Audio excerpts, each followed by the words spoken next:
Have you ever wished you could go back to a simpler time, where life felt slower and every moment had meaning? Today, we're taking you back to 1974, a year filled with historic milestones, fascinating stories, and unforgettable memories. Join us as we uncover 22 rare photos from 1974 that bring this incredible time back to life. Driving through Washington, D.C. today often feels like a battle against endless traffic. But in 1974, navigating the city was far less stressful, with open roads making every trip feel easier. However, while the streets were calm, the political stage was anything but. In August, President Richard Nixon announced his resignation following the Watergate scandal, a moment that sent shockwaves across the country. Inside the White House and Capitol Hill, decisions were being made that would forever alter how Americans viewed their leaders. In the 1970s, a typical day at Seattle City Light looked a little different from today. Employees spent their time typing up bills, managing calls from frustrated customers, and somehow keeping their composure through it all. Glass ashtrays were a staple on every desk, ready for a quick smoke after a particularly difficult conversation about rising bills. It was a time when stress and cigarette breaks went hand in hand. If you've ever waited in line at Costco on a busy day, you can imagine what it was like in 1974 when people lined up for gas. The 1973 oil crisis, caused by political turmoil in the Middle East, led to a global oil embargo. In 1974, Americans were still dealing with the effects, waiting hours just to fill their tanks. Gas companies managed the shortage with the odd-even rule. If your license plate ended in an odd number, you could fill up on certain days, and even numbers had to wait for others. Imagine not being able to get gas anytime you wanted, but having to plan around your license plate. Today, we complain about gas prices, but back then, just getting gas was a challenge. The Reading Terminal Market in Philadelphia has always been a busy place, but in 1974, its waiting room was a classic example of impatience. Much like today, nobody likes to wait, especially when someone you care about is inside, shopping away while you're stuck outside. Look at the two people in the front. They're clearly passing the time while their loved ones are inside shopping till they drop, and those phone booths lined up one after another. Can you even hear your own conversation with all that noise? I can't imagine how thin the walls of those booths were. In the 1970s, Tom Thum was the go-to grocery store for many. Although it's still around today and mainly Texas-based, the memories of its heyday are unforgettable. This advertisement takes me right back to a time when they offered the best prices and freshest products in town. I can almost taste the deli food, always fresh and never sitting under a heat lamp for too long. Those were the days when grocery shopping felt like a real treat. Music festivals are still a big deal today, but they no longer carry the same sense of community they once did. Nowadays, it feels more like a stressful hassle than a celebration. The big lineups from back in the day, featuring legendary bands, are rare to find now. And let's not even talk about the price. Back in 1974, you could attend a festival for just $15 for the whole weekend. Adjusted for inflation, that's about $95.66 today. Can you imagine trying to attend a festival this size today for under $100? Tickets would be snatched up immediately and resold on Ticketmaster for thousands. Entenmann's has been a staple in New York since 1935, and it's still around today. Back in the day, donut shops like this had fewer health regulations, like the lack of hairnets that you would see now. But the donuts? Still just as delicious. In fact, the absence of stringent regulations back then probably made them even better. Sometimes, less is more, especially when it comes to donuts. Today, cars come with so many gadgets and features that it's hard to keep track. But back in 1974, having a convertible sunroof was all you really needed. If you had one, you were the definition of cool. And this car? It still screams cool to me.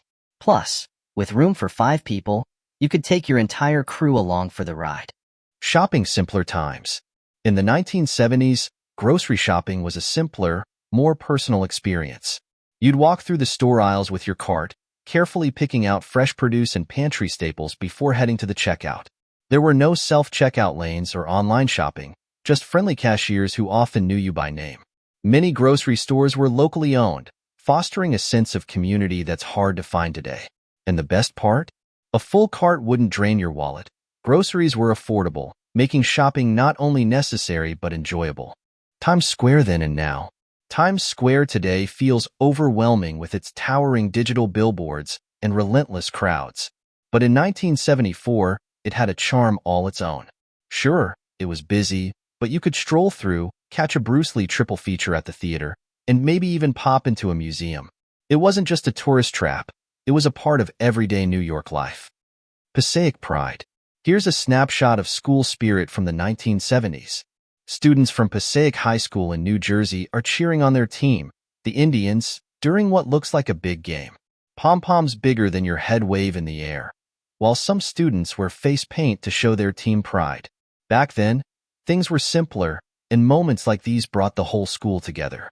To this day, the Indians remain a competing team, holding on to decades of tradition. Luxury in living rooms. Color televisions weren't just appliances, they were milestones of modern living. Owning one in 1974 was a mark of prestige, with a price tag of $1,650, equivalent to over $10,500 today. It was as costly as a new car, yet families willingly made the investment. Gathering around the TV to watch shows in vibrant color wasn't just entertainment. It was a cherished ritual that brought loved ones together. These TVs were heavy, expensive, and precious, worth every penny for the memories they created. Beachside Memories. After a fun-filled day by the waves, nothing hits the spot quite like a cool treat. Maybe the kids are still buzzing with energy, and a quick stop at a playplace is just what they need. Newport Beach back then was lined with small, friendly shops. Grabbing a frozen banana from Kin's and a Pepsi felt like a simple yet perfect way to end the day. It wasn't just about the treats. It was the sense of community, the way locals knew your name, and how the beach town felt like it belonged to everyone, not just tourists. Moments like those made it special. Big Mac through the ages. The Golden Arches have been a symbol of fast food for generations, but McDonald's of the past truly had its golden days. Back then, a Big Mac was just 65 cents, $4.15 in today's money, cheaper than the $5.69 it costs now. But the real magic was in its size. It was hearty, filling, and enough to share with family. Today's Big Mac may still be iconic, but it feels smaller, a reminder of a time when big really meant something. Breaking barriers on the CTA. In 1974, Mary Wallace broke barriers as the first woman and first black woman to drive a Chicago Transit Authority, CTA, bus. Nearly 2 decades after Rosa Parks' defiant stand, Mary's achievement was a symbol of progress. Despite skeptical stares, she became a beloved and skilled driver, keeping Chicago moving for 33 years until her retirement. Speed limits of the past. Back in 1974, the national maximum speed law set a nationwide speed limit of 55 miles per hour in response to the gas crisis. For some states, it was a mere suggestion, but for others, it became a ticket-writing frenzy. Even after the gas shortage improved, the law stuck around, claiming to reduce accidents.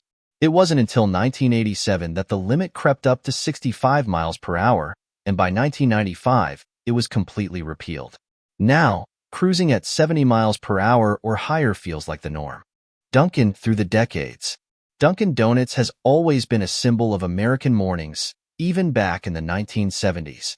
Their old donut-shaped logo was iconic, a reminder of the creativity and charm of the era. And the donuts? Freshly made, soft, and delicious. A far cry from today's offerings, where you're lucky if they have your favorite in stock. Dunkin' may have streamlined its name, but the 70s version still holds a special place in our memories. The Avocado Era. Avocado green seemed to be everywhere in the 1970s, on appliances, curtains, and even the floors. It may sound overwhelming, but somehow, the color managed to bring a cozy charm to homes. Just picture yourself relaxing on a floral couch in a living room decked out in shades of green, flipping through a book or two. Sure, the abundance of green might be distracting, but there's something undeniably nostalgic and inviting about it. Diner and a show. I don't know who Peggy Wright was, but I bet she gave exceptional service. She would be there to refill your cup at all times, give you the papers, and call you honey. Then, she served you some of the best food you ever had. These local diners still exist but are seen as more of a novelty, and their sense of community is gone. If you ever see one, though, get yourself some hash browns or a burger. You won't regret it. Before the keyboard, typing classes were a high school staple in the 70s, preparing future secretaries, journalists, and anyone needing to master the typewriter. While technology has moved on to computers, the familiar click-clack of the keys still brings back memories of a time when typewriters were essential tools for success. Weekend picnics. In the 1970s, weekend picnics were a popular activity for American families. They would pack sandwiches, lemonade, and outdoor games, then head to the park or beach to relax. Children would play while the adults chatted and enjoyed the fresh air. These picnics weren't just a time to bond as a family, but also reflected the simple, nature-connected lifestyle of that era. Comic books and leisure time. Comic books were a key part of weekend entertainment. Marvel and DC brought superheroes like Spider-Man, Superman, and Batman into the spotlight. These characters were more than just action. They embodied hope and courage. For many, comics were the perfect way to relax and dive into captivating stories.